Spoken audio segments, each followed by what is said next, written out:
네, 여러분 반갑습니다. 우리 앞뒤 좌우로 인사하실까요? 잘 오셨습니다. 네, 잘 오셨습니다. 네, 네. 오늘은 사도행전 9장의 말씀 우리가 같이 함께 살펴보게 되는데요. 우리 1절에서 9절 말씀을 가지고 예수님을 만난 사울이라는 제목으로 같이 함께 말씀을 나누겠습니다. 여러분 오늘 본문 말씀을 보면 오순절 성령 강림 사건과 비교가 될 만큼 복음 전파에 있어서 아주 큰 분기점이 되는 한 사건을 기록하고 있습니다. 오순절 성령 강림 사건은 마가의 다락방에 있던 120명의 성도들에게 성령이 부어지게 되면서 또 그들을 통해서 복음이 예루살렘과 유대와 사마리아로 전파되는 모습을 이루었습니다. 우리가 이제까지 이 사도행전 말씀을 쭉 살펴봤는데 그 내용들이 다 이 내용을 기록하고 있었습니다. 그리고 이제 오늘 본문의 말씀을 보면 또 한 번의 성령의 역사가 나타나는데 이 성령의 역사를 통해서 이제는요 복음이 유대 땅을 넘어서 이방 땅으로 전파되게 되는 그런 분기점이 되는 사건을 기록하고 있습니다. 특별히 오늘 이 성령의 역사는 한 사람을 변화시키는 성령의 역사입니다. 그러나 이 한 사람의 변화는 모든 세계에 복음이 증거되는 놀라운 일이 일어나게 됩니다. 여러분 성령에 사로잡혀서 변화된 한 사람이 세상을 바꾸는 줄 믿습니다. 우리가 성경을 통해서 보면 성령에 사로잡힌 사람들이 가정을 변화시키고 또 공동체를 변화시키고 사회를 변화시키는 모습을 보게 됩니다. 아브라함이 그랬고 또 요셉이 그랬고요. 모세가 그랬습니다. 사무엘 선지자가 그랬고 다윗이 그렇게 했습니다. 분명히 하나님의 영에 사로잡혀서 하나님의 영이 함께하는 사람은요 변화를 일으키는 분기점이 됩니다. 오늘 저와 여러분들이 그렇게 하나님의 영에 사로잡혀서 변화를 일으키는 분기점들이 다 되시기를 축원합니다. 그런데 여러분 오늘 본문 말씀을 보니까요 참 놀라운 것은요 하나님께서 변화시키고자 하는 한 사람이 바로 교회를 박해하고 또 예수님을 믿는 제자들을 위협하는 박해자였다라는 거예요. 여러분 1절 2절 말씀을 한번 보시죠. 사울이 주의 제자들에 대하여 여전히 위협과 살기가 등등하여 대제사장에게 가서 다메섹 여러 회당에 가져갈 공문을 청하니 이는 만일 그 도를 따르는 사람을 만나면 남녀를 막론하고 결박하여 예루살렘으로 잡아오려 함이라. 아멘. 사울이라고 하는 사람이 나오는데요. 이 사람은 주의 제자들에 대해서 위협과 살기가 등등했다라고 기록하고 있습니다. 그 마음에 예수님을 믿는 사람들에 대한 교회를 향한 분노가 가득 차 있었다라는 거예요. 여러분 언제부터 이 사울이라고 하는 사람의 이런 교회를 향한 이런 분노와 미움이 가득 차 있었냐면 그는 스데반 순교 때서부터 이런 마음을 품기 시작했습니다. 그때 사울이요 스데반을 돌로 쳐 죽이기 위해서 돌을 던지고 있던 사람들의 옷을 맞고 있던 사람이었습니다. 여러분 사울이 이 스데반을 돌로 쳐서 순교 당하게 했던 사람들의 옷을 이렇게 막고 있었던 이유는요.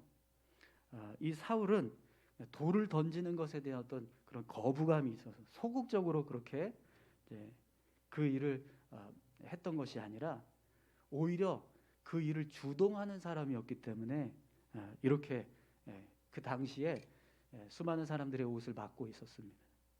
사울은요 사람들을 이끌 수 있는 위치에 있던 사람입니다. 그래서 스데반이 돌로 쳐 죽여라 이렇게 스데반을 돌로 쳐 죽여라 명령해 놓고 사울은 그 돌을 치는 사람들의 옷을 막고 있었던 겁니다. 사울은요 바리새파에 속한 유대인이었습니다. 또 유대교에서도 가장 유명한 율법 교사인 가말리엘의 문화생이었어요. 뿐만 아니라 다소에서 출생한 사람입니다. 이 다소는요 헬라 지역이었는데 그러다 보니까 사울은 헬라어와 헬라 문화에 능통이 있었습니다.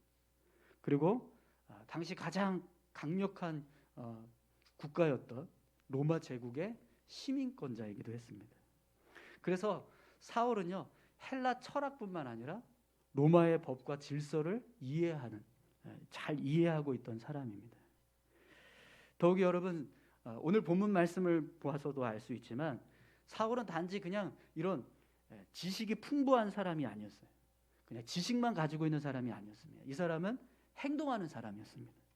그래서 오늘 본문에서도 대제사장에게 가서 다메섹에 있는 그리스도인들을 내가 잡아오겠다, 그러니 허락해달라, 이런 공문을 받았습니다. 사울은 지적으로 지식이 풍부한 것뿐만 아니라 어떤 사람들을 논리적으로 그냥 말로만 변화시키려고 하는 그런 사람이 아니고요, 행동하는 거예요. 직접 사회를 변화시키고 사람들을 이끌기 위해서 행동하는 그런 행동파 사람이었습니다. 그런데 그런 사람이 하필이면 가장 증오하고 미워하는 대상이 바로 교회였던 거예요. 사울은 예수님을 믿는 사람들을 적대시하고 핍박하는 일을 마치 자신의 천직처럼 생각하면서 살았습니다. 그래서 오늘 본문에서 이 사울이 다메섹을 향해서 가는데, 여러분, 다메섹은요 예루살렘에서 200km나 떨어진 곳입니다. 그 200km나 떨어진 곳에까지 가서 예수 믿는 사람들을 잡아오겠다라고 할 만큼 사울에게는요 예수 믿는 사람들을 향한 미움이 가득해 있었다는 거예요. 사울은 예수 믿는 사람들을 잡아다가 옥에 가두고 그들의 신앙을 말살시키는 것이 하나님의 뜻이라고 생각했습니다. 하나님도 자신이 하는 일을 기뻐하실 것이다, 이렇게 생각하면서 거침없이 그 일을 이루어 갔다는 거죠. 하영조 목사님 아시죠? 지금 돌아가셨는데, 하영조 목사님이 목회하실 때 이렇게 사회를 막 변화시키기 위해서, 어떤 불의한 사회를 개혁하기 위해서 운동하시는, 소위 말하는 그런 운동권에 계신 분들, 그런 분들하고 종종 이렇게 만나서 교제할 일이 있었답니다. 그들과 만나서 대화를 하는데요, 몇 가지 특징들이 있더라는 거예요. 이들과 대화하다 보니까 그런 운동하는 사람들, 이렇게 막 노동 운동하고 인권 운동하고 또 이렇게 막 사회 개혁을 위해서 일하시는 분들 그 마음속에 어떤 생각이 있냐면, 그들이 행동하는 모든 행동에는요 정당한 이유가 있다라고 생각했다는 거예요. 어떤 불의한 정치, 불의한 사회 구조, 어떤 불의한 어떤 무언가를 개혁하기 위해서 내가 이런 일을 하고 있다, 이렇게 생각했다는 거죠. 그래서 자신들은 오히려 남들이 하지 않는 일들을 하고 있기 때문에 오히려 더 옳은 일을 하고 있는 사람이다, 이렇게 생각했답니다. 또 이런 생각을 가지고 있다 보니까요, 자신들처럼 행동하지 않는 사람들에 대해서 분노하는 마음이 있었대요. 말로는 사회를 막 변화시키고 개혁해야 한다고 하면서 실제로는 그냥 아무 일도 하지 않고 행동하지 않는 그 모습이 비겁하다, 이렇게 생각을 했대요. 그래서 정말 사회를 변화시키고 개혁을 하기 위해서는 그렇게 비겁하게 말만 하는 게 아니라 행동해야 된다, 이런 마음을 가지고 있었답니다. 또 이들의 생각 속에는요, 자신들이 행동할 때 어떤 불법적인 행동을 하더라도 그것이 정당하다라고 생각했다는 거예요. 왜 그러냐면 오히려 자신들은 불의한 세상을 변화시키기 위해서, 개혁하기 위해서 이런 일을 하고 있기 때문에 이렇게 우리가 불법적인 행동을 하더라도 그건 그냥 필연적인 일이고 당연히 해야 하는 일이다, 이렇게 생각했다는 거죠. 여러분, 그러다 보니까 이런 분들은요 다른 사람들의 이야기를 듣지 않는데요, 자기가 자기 생각을 바꾸지 않는 이상에는 그 노선을 바꾸지 않는다라는 겁니다. 그런데 여러분, 오늘 본문 말씀을 보면은요 사울이 그랬습니다. 사울은요 예수 믿는 사람들이 왜 우리를 박해하느냐, 우리가 뭘 잘못했냐, 우리가 유대교에 어떤 불이익을 준 것이니, 오히려 우리는 정말 진리가 무엇인지를 증거하고 있고 하나님을 믿는 믿음이 무엇인지에 대해서 우리가 더 명확하게 지금 이야기하고 있는데 우리가 정말 구원받기 위해서 예수 그리스도가 필요하다는 걸 이야기하고 있는데 왜 우리를 핍박하느냐, 왜 우리를 박해하느냐, 이렇게 이야기해도요 듣지 않는 거예요. 아무리 이야기를 해도 사울은요 전혀 받아들이지 않았다는 거예요. 그는 아주 확고한 신념을 가지고 예수 믿는 사람들을 핍박하는 일을 하고 있었다라는 거죠. 그런데 여러분, 오늘 본문을 보니까 그런 사울에게 성령의 역사가 나타났습니다. 우리 3절 4절 말씀을 보시죠. 사울이 길을 가다가 다메섹에 가까이 이르더니 호련히 하늘로부터 빛이 그를 둘러 비추는지라. 땅에 엎드러져 들음에 소리가 있어 이르시되 사울아 사울아 내가 어찌하여 나를 박해하느냐 하시거늘. 아멘. 사울이 다메섹을 향해서 가고 있는데 하늘로부터 빛이 임했습니다. 그리고 그 빛이 사울을 비치기 시작했어요. 그 빛이 얼마나 강력했던지요. 사울이 그 빛을 비추는 순간 땅에 엎드러졌습니다. 그런데 그때 소리가 들려요. 사울아 사울아 내가 어찌하여 나를 박해하느냐. 여러분, 지금 사울에게 나타난 이 영적인 현상은요 오순절 성령 강림 사건과 똑같습니다. 그때의 모습하고 똑같아요. 사도행전 2장 2절 3절 말씀을 한번 찾아보시겠어요? 사도행전 2장 2절 3절 말씀. 우리 함께 찾아서 다 같이 읽어보겠습니다. 화면에 안 나옵니다. 성경책 보셔야 돼요. 나왔네요. 네. 일부 예배 때 안 나왔는데 네. 미리 준비해 주셨나 보네요. 우리 다 같이 한번 읽어볼까요? 호련히 하늘로부터 급하고 강한 바람 같은 소리가 있어 그들이 앉은 온 집에 가득하며 마치 불의 혀처럼 갈라지는 것들이 그들에게 보여 각 사람 위에 하나씩 임하여 있더니. 아멘. 네. 이것이 오순절 성령 강림 사건의 모습이거든요. 그런데 오늘 본문에 나타나는 모습을 한번 보세요.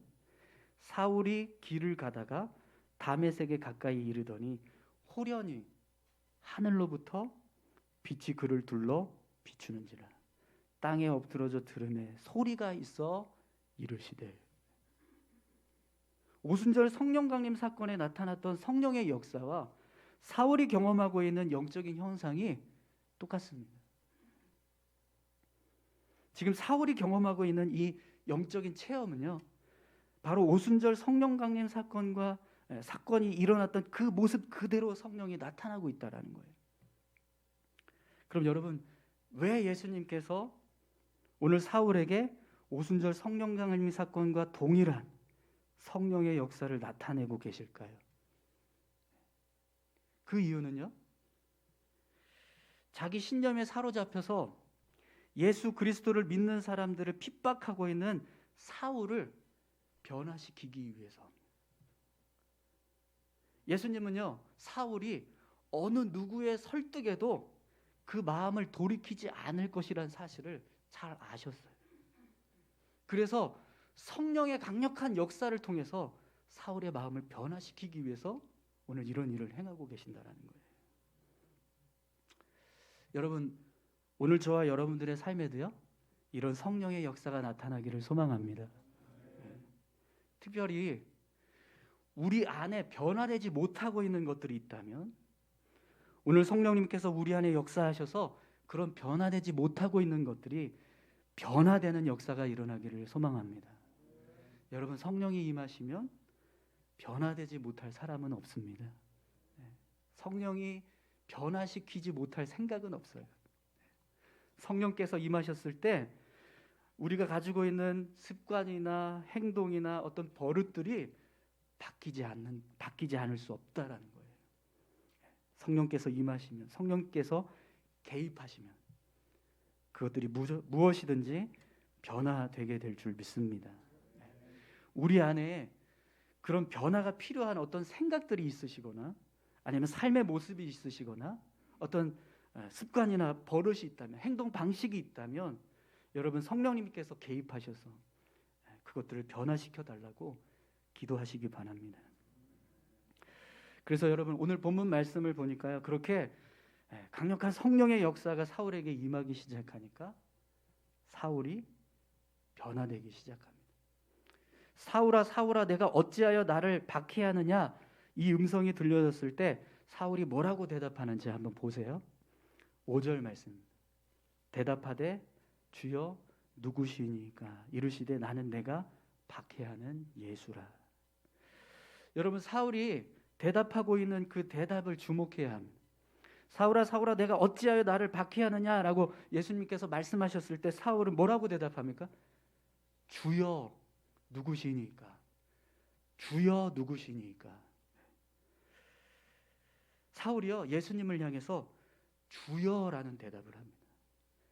오늘 본문에 나와 있는 이 주여라고 하는 단어는 퀴리오스라고 하는 단어를 쓰고 있는데 주인, 소유자라는 뜻입니다. 사울이 지금 자신을 향해서 말씀하고 있는 존재를 향해서 주인님이라고 고백하고 있다는 거예요. 그럼 여러분, 왜 사울이 예수님의 음성을 듣고 주인님이라고 고백했을까요? 그는 유대교인입니다. 이런 음성을 들려주실 수 있는 존재는 단 한 분밖에 없다는 것을 그가 잘 알고 있었어요. 그래서 사울이요 주여라고 고백했다는 겁니다. 자신을 향해서 말씀하고 계시는 분이 분명 하나님이시거나 하나님께서 보내신 천사라고 생각했다는 거죠. 그래서 주여 누구시니까? 라고 질문을 하고 있다는 겁니다. 그런데 여러분, 사울이 지금 굉장히 혼란스러웠을 거예요. 왜냐하면 자신을 향해서 왜 나를 박해하느냐 이런 말씀을 들었기 때문에. 여러분, 이 음성을 들려주실 수 있는 분은 오직 한 분밖에 안 계세요. 사울은 그걸 잘 알고 있었습니다. 그런데 그가 지금 사울을 향해서 뭐라고 말씀하세요? 왜 나를 박해하느냐라고 말씀하신다는 거예요. 근데 사울은 이제까지 살아오면서 단 한순간도 그렇게 그분을 향해서 박해하는 일을 한 적이 없습니다. 아니, 그 일은 상상도 하지 못했던 일이에요. 그런데 지금 사울을 향해서요, 사울아 사울아 내가 어찌하여 나를 박해하느냐 하는 음성이 들려졌어요. 그러니까 사울이 얼마나 혼란스럽겠습니까? 왜 저에게 이런 말씀을 하시는 겁니까? 이런 생각이 들지 않았겠어요? 그런데 여러분, 더 충격적인 음성이 들려집니다. 주여 누구시니까? 라고 질문을 하자 예수님께서 뭐라고 대답하시죠? 나는 내가 박해하는 예수라. 여러분, 사울은요 이 음성을 듣는 순간 심장이 멎는 것과 같은 충격을 받았을 겁니다. 왜냐하면 그동안 자신이 그렇게 예수님을 믿는 사람들을 박해했던 모든 것들이 다 누구를 향한 박해라는 걸 알았기 때문에요. 예수님. 사실 여러분, 엄밀히 따지면 사울은 단 한 번도 예수님을 박해한 적이 없어요. 그렇죠? 왜 그렇습니까? 사울은 직접 예수님을 만난 적이 한 번도 없었습니다. 단지 그가 박해한 것은 교회였어요. 수많은 예수 믿는 사람들을 박해했을 뿐입니다. 그런데 지금 예수님은 그 모든 일들이 나를 박해한 것이다 라고 말씀하고 계신다는 거죠. 그러니까 사울이 얼마나 큰 충격을 받았겠습니까? 아니, 충격이 아니라 두려웠을 겁니다. 왜냐하면 지금 자신에게 이런 영적인 능력을 행하고 계시는 분이 바로 그동안 자신이 미워하고 박해했던 예수님이라는 사실을 알았기 때문이에요. 여러분, 사울은요 그동안 종교적인 신념을 가지고 하나님을 위해서 살았어요. 자신이 행하는 모든 일들이 하나님이 기뻐하시는 일이라고 생각하면서 살았습니다. 그래서 누구보다 그 일을 열심히 했던 거예요. 그런데 그 모든 일들이 오히려 하나님을 박해하는 일이 되었다는 사실을 알게 되었습니다. 그때 여러분, 사울의 마음이 어땠을까요? 두려웠을 겁니다. 여러분, 사울은요 이 음성을 듣는 순간 더 이상 예수님을 믿는 사람들을 박해해야겠다라고 하는 생각을 하지 않았을 겁니다. 그런 생각을요 자신의 머릿속에서 완전히 지워버렸을 거예요. 그렇겠죠? 사울이 알고 있는 한 이런 영적인 음성을 들려주실 수 있는 분은 오직 한 분밖에 안 계세요. 그런데 그런 영적인 일을 행하고 계시는 분이 바로 자신이 그동안 그렇게 미워하면서 박해했던 예수 믿는 사람들의 대표이신 예수님이라는 걸 그가 알게 되었습니다. 그런데 어떻게 다시 내가 그 예수님을 믿는 사람들을 박해하겠다라는 생각을 할 수 있겠습니까? 그래서 분명히 사울은요 자신의 삶에서 이런 생각을 완전히 지워버렸을 것입니다. 여러분, 아무리 확고한 신념을 가지고 있다 할지라도요, 정말 바늘도 들어가지 않을 만큼 완고한 성격을 가지고 있는 사람이라 할지라도 예수님을 만나는 순간 변하게 되는 줄 믿습니다. 이어령 교수님 아시죠? 네, 얼마 전에 타계하셨는데, 이어령 교수님은요 철저한 무신론자였습니다. 얼마나 철저한 무신론자였냐면 다른 사람은 다 예수 믿어도 이어령은 예수 안 믿을 거다 이렇게 사람들이 이야기했어요. 그런데 예수님을 믿으셨죠. 그분이 쓰신 지성에서 영성으로라고 하는 책에 보면 이런 내용이 있습니다. 이어령 교수님이 예수님을 믿고 나서 많은 사람들을 만났는데 사람들이 다 이렇게 질문을 하더래요. 어쩌다가 예수를 믿었냐고.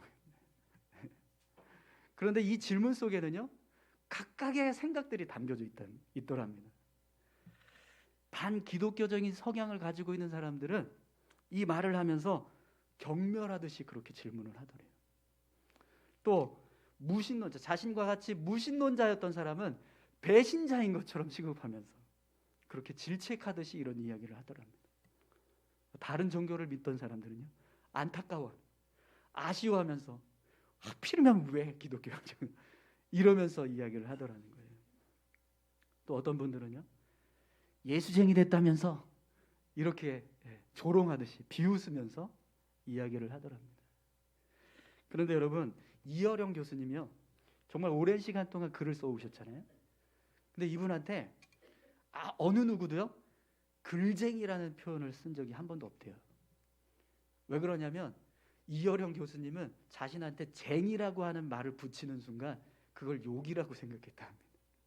그래서 글쟁이라고 하면 나를 욕한 것이라고 생각해가지고 엄청 막 화를 내고 분노하셨다는 거예요. 그래서 함부로 자신한테 글쟁이라고 그렇게 이야기하는 사람이 없었답니다. 그런데 그런 양반에게 예수쟁이 됐다면서 이러면서 조롱을 하는 이야기를 하는 분들이 있었다는 거죠. 그러니까 여러분 얼마나 화가 나겠습니까? 그런데 그분이요 더 이상 예수 믿고 나서부터는요 그런 사람들에게 말대꾸하거나 화를 내지 않으셨대요. 왜 그랬냐면 이어령 교수님이 예수님을 믿고 나서 마음이 성자처럼 넓어지신 게 아니고요, 그렇게 자신에게 이야기하시는 분들의 얼굴과 말 속에서 그동안 자기가 살아왔던 죄된 모습이 보이더랍니다. 자신이 살았던 삶의 모습이 그렇게 남을 찌르지 않고서는 살지 못했던 그런 삭막한 죄인의 모습이었는데 그 모습이 자신을 향해서 이야기하는 사람들의 얼굴과 말 속에서 느껴지더라는 거예요. 그래서 더 이상 그들을 향해서 화내거나 분노하지 않았다는 거예요. 말대꾸하지 않았다는 거예요. 또 이어령 교수님이 그렇게 사람들에게 말하지 않고 반박하지 않았던 이유는 마태복음 10장 22절 말씀 때문이었답니다. 또 너희가 내 이름으로 말미암아 모든 사람에게 미움을 받을 것이나 끝까지 견디는 자는 구원을 얻으리라. 이 말씀이 마음에서부터 계속 믿어졌다는 거예요. 그래서 함부로 다른 사람들에게 이야기하지 않았다는 거죠. 여러분, 이어령 교수님 같은 분을 누가 말로 설득해서 변화시킬 수 있을까요? 철저한 무신론자의 정말 완벽한 지성을 가지고 있는 분이셨습니다. 어느 누구도 함부로 그 사람하고 토론하려고 하는 그런 시도를 함부로 하지 않았어요. 왜냐하면 그분하고 붙었다가는 뼈도 못 추린다는 걸 다 알기 때문이에요. 그런데 그런 교수님, 이어령 교수님도 예수님을 만나니까 변화되더라는 거예요. 여러분, 사울은 누구도 설득할 수 없는 신념의 사람이었습니다. 그러나 그가 예수님을 만나자 그 신념이 무너졌습니다. 완전히 자신이 가지고 있던 신념을 송두리째 버리는 변화를 겪게 되었다는 거죠. 사랑하는 성도 여러분, 예수님을 만난 사람들은요 변화되는 줄 믿습니다. 예수님을 만난 사람은요 과거의 삶을 청산하고 새로운 삶을 살게 됩니다.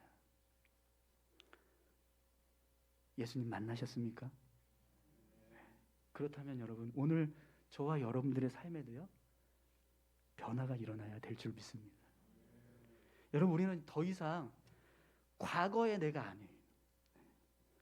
예수님을 만난 이상 우리는요, 새로운 사람이 되었습니다. 고린도후서 5장 17절에 보면 우리에게 이렇게 말씀하고 있습니다. 그런즉 누구든지 그리스도 안에 있으면 새로운 피조물, 이전 것은 지나갔으니 보라 새 것이 되었도다. 아멘. 사랑하는 성도 여러분, 오늘 저와 여러분들이 새로운 피조물인 줄 믿습니다. 새 것이 된 분들이신 줄 믿습니다. 그렇다면 여러분, 우리가 새로운 피조물이 된 증거가 뭘까요? 우리가 새 것이 된 증거가 뭘까요? 여러분 6절 말씀을 한번 보세요. 너는 일어나 시내로 들어가라. 내가 행할 것을 내게 이룰 자가 있느니라 하시니. 아멘. 예수님께서 사울에게 일어나 시내로 들어가라 라고 명령하세요. 이 시내가 어디냐면 다메섹 시내로 들어가라는 거거든요. 여러분, 사울이 왜 다메섹에 왔죠? 다메섹에 있는 예수 믿는 사람들을 잡아가기 위해서였습니다. 그런데 이제 사울은 무엇 때문에 다메섹 시내로 들어가야 돼요? 예수님의 명령을 실행하기 위해서 다메섹 시내로 들어가야 합니다. 사울은 자신이 다메섹에 왔던 목적과 전혀 다른 반대의 목적을 가지고 다메섹을 향해서 가고 있는 거예요. 여러분, 오늘 저와 여러분들의 삶에도요, 이런 변화가 일어나야 될 줄로 믿습니다. 우리는 더 이상 내가 가고자 하는 길을 가는 게 아니라 예수님이 원하시는 길을 가야 한다는 거죠. 그것이 예수님을 믿는 사람들의 변화된 증거라는 거예요. 여러분, 오늘 우리의 삶 가운데도 이런 변화가 있어야 될 줄로 믿습니다. 여전히 내가 가고자 하는 길을 가고 있다면, 여전히 내 삶에 이런 변화가 없다면, 여러분, 오늘 사울이 예수님을 만난 것처럼 우리도 예수님을 만나야 될 줄로 믿습니다. 여러분 7절에서 9절까지 말씀을 한번 보시겠어요? 같이 가던 사람들은 소리만 듣고 아무도 보지 못하여 말을 못하고 서 있더라. 사울이 땅에서 일어나 눈은 떴으나 아무것도 보지 못하고 사람의 손에 끌려 다메섹으로 들어가서 사흘 동안 보지 못하고 먹지도 마시지도 아니하니라. 아멘. 사울이 다메섹을 향해서 가는데 그는 아무것도 보지 못했습니다. 그는 3일 동안 보지도 먹지도 마시지도 못한 채 예수님께서 명령하신 사람을 만나기 위해서 기다렸어요. 여러분, 왜 예수님께서 3일 동안 사울의 눈을 멀게 하셨을까요? 여러분, 이 3일 동안 사울은요, 자신의 자아가 깨어지는 시간을 갖는 거예요. 3일 동안 사울은 오로지 예수님의 음성에 집중했습니다. 자신이 그동안 살아왔던 삶의 모습들을 생각하는 거예요. 그가 행하였던 수많은 일들을 생각하는 거예요. 그러면서 예수님께서 말씀하신 그 말씀들을 곱씹는 겁니다. 사울아, 사울아, 내가 어찌하여 나를 박해해야 하니? 나는 내가 박해하는 예수라. 이 말씀이 사울의 심령에서 계속해서 메아리 치면서 사울의 생각과 마음을 깨트리고 있었다라는 거죠. 그런데 여러분, 그런 시간에 눈을 뜨고 있었다고 생각을 해보세요. 분명히 딴 생각하지 않겠습니까? 오늘 우리에게도요, 이런 시간이 필요합니다. 예수님 앞에 굴복하고 우리의 인생이 완전히 변화될 수 있는 깨어짐의 시간이 필요하다는 거죠. 여러분, 노아가 물속이 뱃속에 들어가 있을 때 그 시간이 얼마나 걸렸죠? 3일이었어요. 하나님께서 아브라함에게 이삭을 바치라고 말씀하셔서 아브라함이 모리아 산으로 가는데요, 그 모리아 산으로 가는 길을 며칠 동안 갔죠? 3일. 예수님께서 무덤에서 부활하셨던 기간이 며칠이죠? 3일 후였습니다. 여러분, 3일은요, 내가 깨지는 시간입니다. 내 자아가 죽고 내 생각이 변화되고 예수님의 영으로 거듭나는 시간, 부활하는 시간이라는 거예요.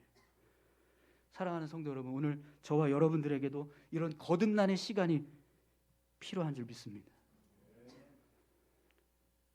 예수님은 사울을 변화시키시기 위해서 그의 삶을 주목하고 계셨어요. 그리고 때가 되어서 그에게 나타나셨고 말씀하셨습니다. 그를 불러주셨어요.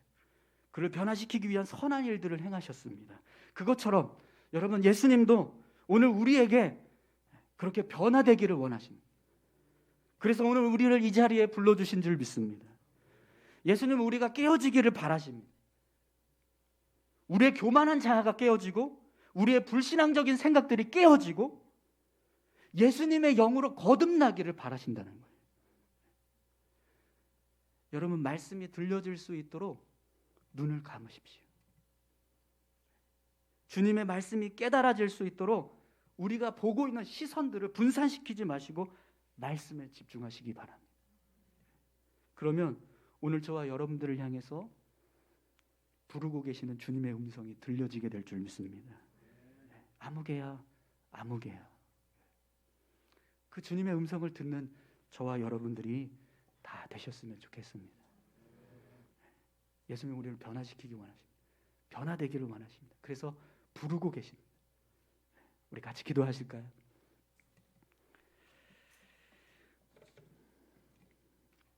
우리 다 같이 함께 기도하겠습니다. 사울을 변화시키기 위해서 찾아오셨던 그 예수님, 오늘 우리 인생 가운데도 찾아오셔서 우리를 부르고 계시는 예수님. 우리가 예수님을 만났음에도 불구하고 여전히 변화되지 못한 삶의 모습이 있다면 우리의 자아가 깨어지고 우리의 생각이 변화되어서 예수님의 영으로 거듭나는 변화되는 삶을 살아갈 수 있게 해달라고 우리가 다 같이 함께 기도했으면 좋겠습니다. 함께 기도하시겠습니다. 하나님 아버지, 감사합니다. 오늘 사울을 변화시키시기 위해서 다메섹 도상에서 그에게 찾아오신 주님의 모습, 오늘 우리 인생 가운데도 주님께서 찾아오셔서 우리를 불러주신 줄 믿습니다. 오늘 이 자리에 우리가 하나님을 향하여서 나와 예배하는 이 모습이 우리를 부르신 모습인 줄 믿습니다. 이곳에 함께 모여서 예배하고 있는 우리의 심령이, 오늘 우리 모든 성도들의 심령이 주님의 음성 앞에, 주님의 부르심 앞에 하나님 모든 것을 내려놓고 주님을 붙잡을 수 있는 믿음의 모습들이 있게 도와주시옵소서. 우리의 삶이 변화되기를 원하시는 아버지 하나님, 우리의 인생에 찾아오셔서 나를 구원하여 주신 그 은혜 앞에 우리의 심령이 변화되고 우리의 생각이 변화되어져서 우리의 삶이 예수의 영으로 가득 차는 귀한 삶이 될 수 있도록 인도해 주시옵소서. 아버지 하나님 감사합니다. 하나님 인도해 주시옵소서.